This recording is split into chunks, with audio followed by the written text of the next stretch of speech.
Hi everybody. So I had some debates yesterday on Finding Gnosis' channel, and these debates really are not that interesting anymore because I think I already know what everybody's going to say before they even open their mouths. Like these arguments are so repetitive, and I'm responding to the same arguments. There's no nuance. It's just the same thing over and over. And so I decided to do this live stream as a thought experiment, which I call the life enslavers burden. What if life abolitionists were the majority? Now, some people don't understand the implications of criminalizing medical assistance in dying, but I'm going to start out by reading the Texas Penal Code section 22.08. Aiding suicide. A person commits an offense if, with the intent to promote or assist the commission of suicide by another, he aids or attempts to aid the other to commit or attempt to commit suicide. An offense under this section is a Class C misdemeanor unless the actor's conduct causes suicide or attempted suicide that results in serious bodily injury, in which event the offense is a state jail felony. Now, many people don't understand what that means because they think that it's just criminalizing medical assistance. No, it's actually criminalizing anybody who assists, promotes, anybody who provides any type of emotional support, any type of transportation, any financial support. Now,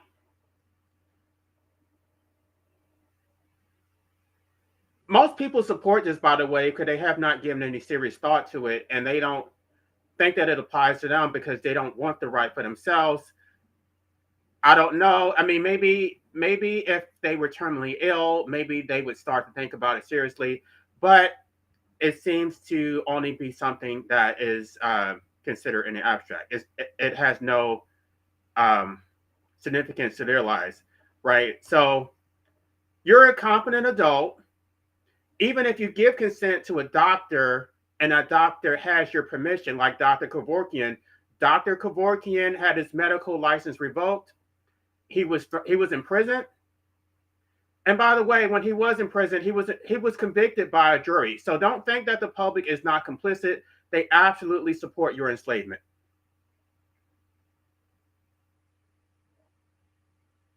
So they're telling. I mean, I don't know. For those of you who listened to that debate yesterday, they were gaslighting me, basically making the same arguments that I could just go out into the woods if I were serious. Somebody just said that I was a pussy because if I was serious, I would have already done it. Okay, we're about to flip the script, and we're gonna pretend that the life abolitionists are in the majority, right? Um, because they support this democratic bullshit. So let's see how this turns out when the life abolitionists are in the majority. Because they believe in democracy, they believe in majority will. So the only reason they support it is because democracy supports their will. But if it actually was in our favor, where we had the majority, they would not like it. If we had the majority and we were to impose restrictions on their ability to procreate, right? If we were to criminalize procreation, if we were all up in their business trying to figure out how they're going to be effective parents, if we criminalize, like for example, if you attempt to impregnate someone or whatever, and then you happen to have a miscarriage, what if we criminalize that? What if we enslave them the same way they're enslaving us? What if we flip the script on them? If we had the majority to where we're not the ones enslaved, they forced us to exist, and now they're the ones enslaved. Now they actually have to maintain the involuntary existence that they impose on us, both through procreation and through the criminalization of medical assistance. Now they actually have to make our quality of life livable because they're going to be our slaves now, right? We're going to be laying on the beach drinking lemonade. The people who procreated, the life enslavers, now they have to serve us. They need to go fetch us some lemonade. They need to make sure that we get the sunscreen, rub our feet, pay our bills, all that shit. There's a tax on the people who procreated because unfortunately, we get a higher tax rate because they get tax credits for procreating. We don't get any tax credits. We don't get any tax credits. We're paying for, we're subsidizing their children's education, their children's transportation, all these expenses that we incur. Um, they're consuming a disparate amount of public resources. By the way, the transportation, the public roads, the public libraries. It's like, what if they had to live in a dystopian nightmare where they were our slaves, right? Because they want to enslave us.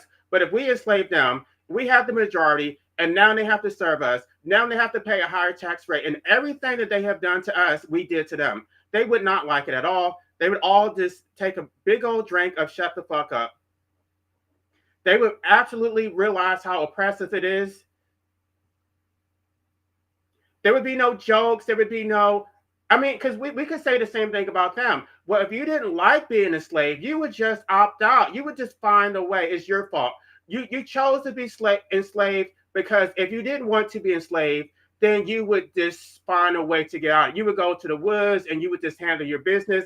It's not our responsibility. We should extract as much as we can out of your involuntary enslavement because it serves our interests. And they talk about how we're so miserable. But no, we wouldn't be miserable now because they would actually be our slaves. They would be rubbing our feet and feeding us grapes while we were laying out on the beach. Now, of course, we don't have a majority. So this is very far-fetched. But this is a thought experiment, right? Because they can't put themselves in our shoes. They support this democratic bullshit because they're on the winning side. But they don't see it as tyranny. They don't see it as oppressive. If Because if we had the majority and they were our slaves, we could just gaslight them and say, oh, well, you should just call a 988 hotline, right? If you don't like it, you just need somebody to talk to, right? If you talk to somebody, they'll make you feel better. You should just get pumped full of drugs, and that's just going to make all your problems go away. You'll just forget about the fact that you're enslaved because you'll be so sedated that you actually enjoy being a slave. You're just so negative. Why don't you just think positive about your enslavement? You'll feel better if you just focus on other people instead of focusing on yourself. You're just whining. Stop whining and just be a happy damn slave, right? Let's see if I have any comments. They would not like this at all, and they would absolutely recognize it as enslavement. Um, Now, in that panel, he read some definitions about slavery, which I asked him to give me the definition on the screen, which I could not respond to. Um, but the definition that he said definitely meets the indicia of enslavement. I'm not sure why I'm getting so much pushback about the word slavery. That seems to trigger a lot of people. They're saying that I'm just trying to be a victim, but basically, because I'm not a real victim, I have to make shit up that to make me the victim. Um, it's really interesting. It's really interesting how you can enslave somebody, force them to exist, extract from them, and then claim that they're not actually a victim.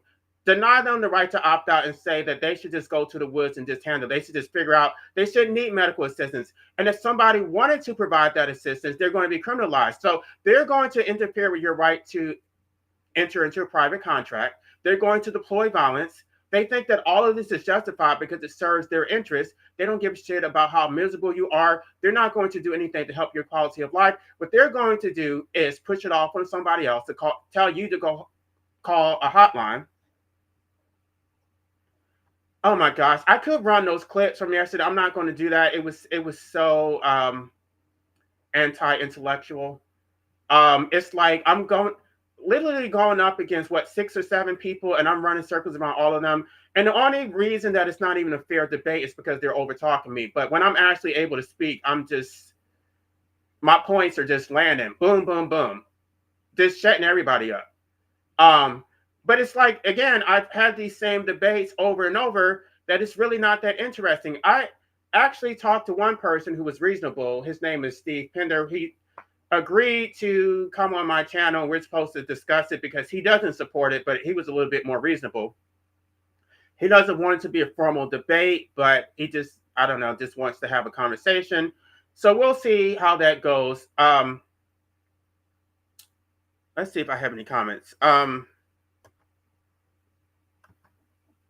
Just go in the woods, right? Some other person said I could just Toyota Corolla myself. Just no empathy whatsoever. These people would never say that to a cat or a dog. They would never say that to a capital murderer. Um,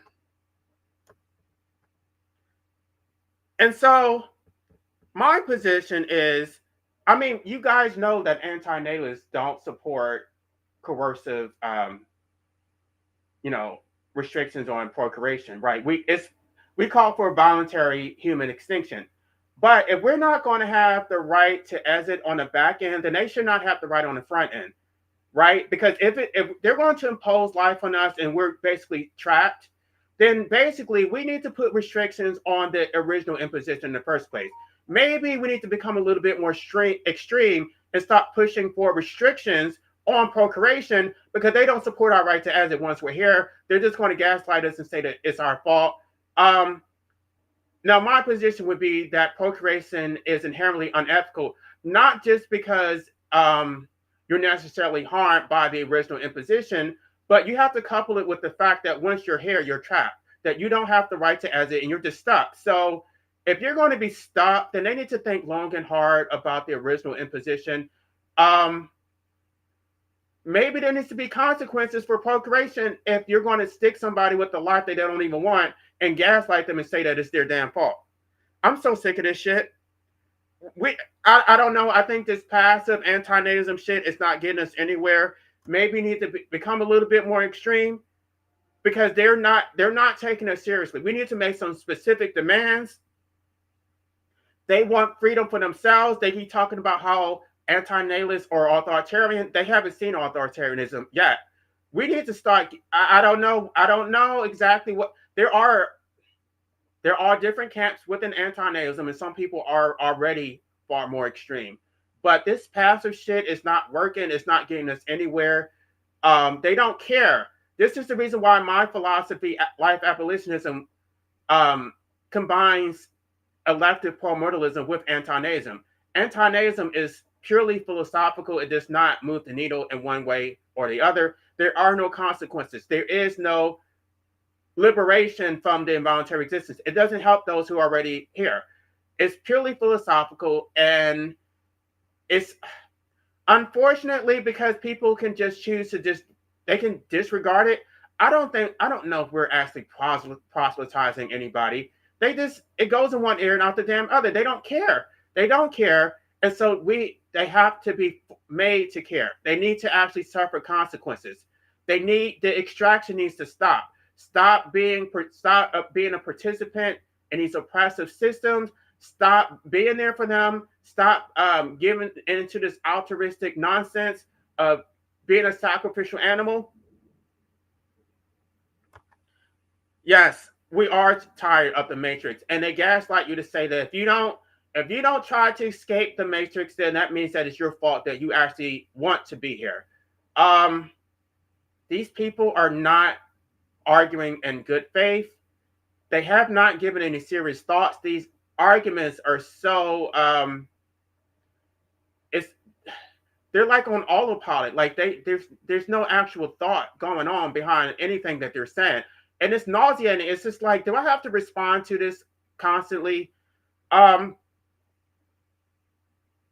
I'm gonna reach out to this Steve Pender person again because he did agree to come on, but we haven't really um, nailed down a time. But he's interesting. I think actually wish I could. I mean, we don't have enough time, but I think he might be interested in my book. So maybe I could get some real feedback from somebody who's actually serious.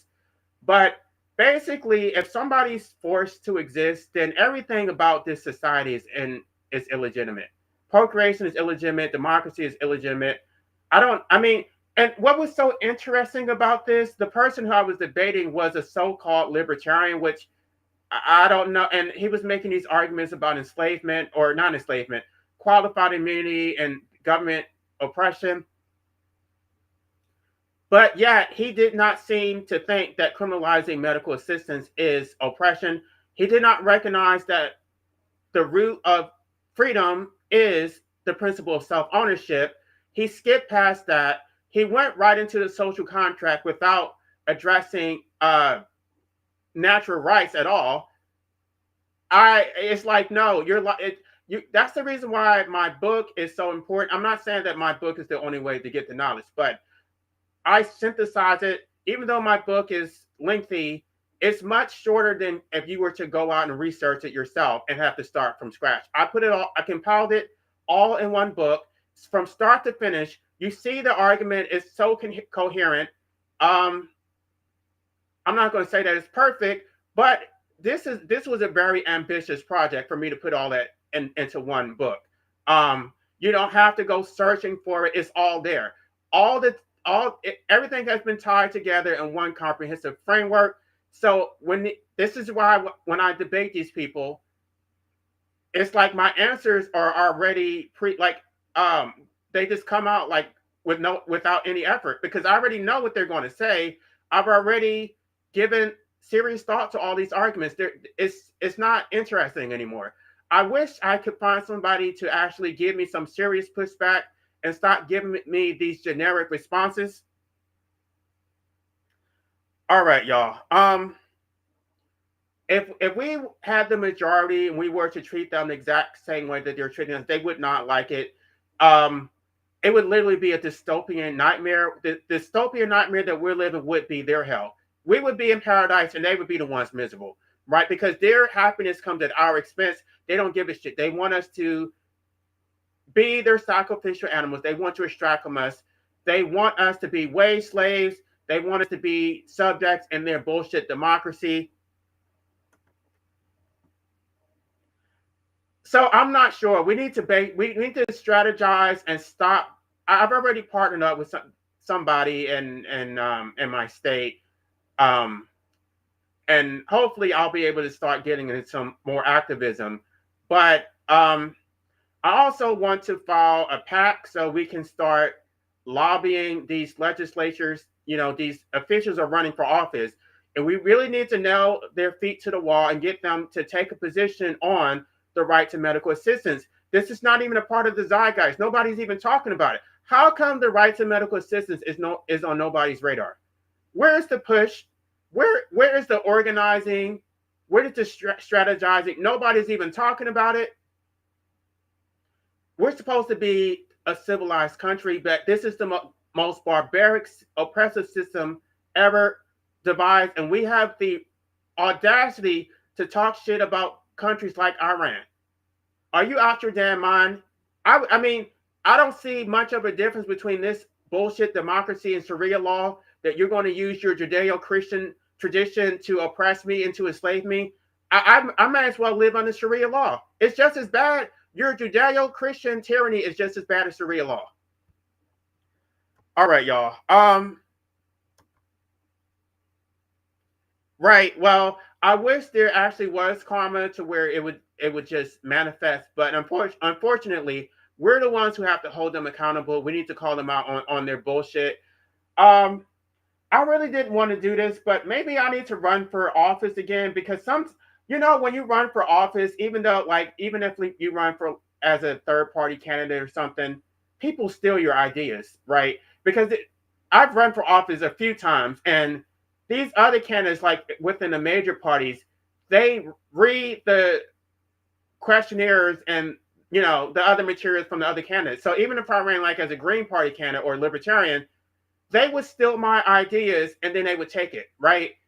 It's happened to me so many times because I do have good ideas, but the media just never hears about it. Or they never, let people hear about it. So I'm not sure, but we need to be addressing this on all fronts. We need to be doing this politically, socially. I don't know. We need to find one candidate that will actually push our agenda. We need to start raising money. I mean, we just finished the primaries, but I don't know how much work. I want to start a nonprofit. I want to start a PAC to start lobbying legislatures. I don't know who I'm going to get to help me to do that, but I'm tired of talking. I really want to put this into action. Absolute savages. You are absolutely correct. They are savages. The most violent. I don't see how you can say America is not the most violent country on the planet. The most violent, the most savage. War after war, oppression after oppression, law after law, pure extraction, pure violence. There's nothing peaceful about any of this system, anything about this system. Um, all right, y'all. Well, I don't know if I'm going to come back today, but if I don't come back today, I'll likely come back tomorrow. Hopefully, I will get a response from Steve Pender, and then we can actually have a discussion. If not, then I will go on. I don't know if y'all know Tiff. I was just on his channel last night. Tiff has agreed to host it on his channel, and he said that I could stream it on this channel as well. He would be immediate. I don't think we necessarily need it. I don't think it's going to get contentious at all. But y'all see, if y'all listen to the Finding Gnosis, they throw everything at me, and I'm able to hold my own against 6 or 7 people. So, um, no, I'm in Texas. I'm in Texas, but it really doesn't matter because all states are pretty much uniform when it comes to this issue. There are some states that have legalized it for those who are terminally ill. I'm not advocating for legalizing it. I want it to be decriminalized. I don't want the state involved in it whatsoever. I don't want them putting restrictions and waiting requirements, none of that shit. Decriminalize it and leave it to the free market to decide whatever the hell they want to do. All right, y'all. Um, y'all have a good day and just look out for more content. And if y'all want me to do another panel discussion, I can do that as well. But I'm also going to be reviewing chapter 10 of my book. But anti-Nazism is dying out. It's just not. I'm not going to say it is dying. It's stagnant. It's not doing anything. It's people are losing interest. So we need to keep the momentum. We need to expand it, and we need to get part of the zeitgeist to where people are actually confronted with it. So, I